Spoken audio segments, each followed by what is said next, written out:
Negeri Johor ini maju dalam masa 3 tahun terakhir ini, termasuk tahun 2026 dan 2025,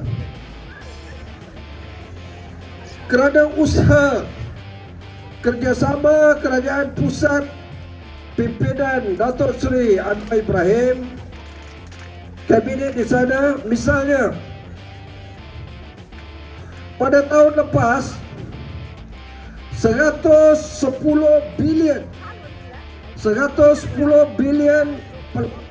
sen dan juga pelaburan dalam negeri masuk ke atas usaha Kerajaan Pusat dan juga Kerajaan Negeri bersama-sama.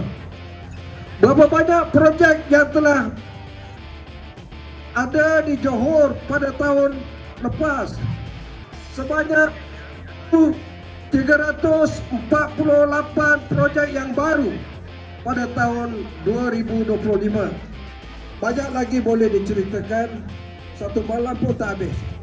Tapi memadailah apa yang saya disebut itu, iaitu saya menegaskan bahawa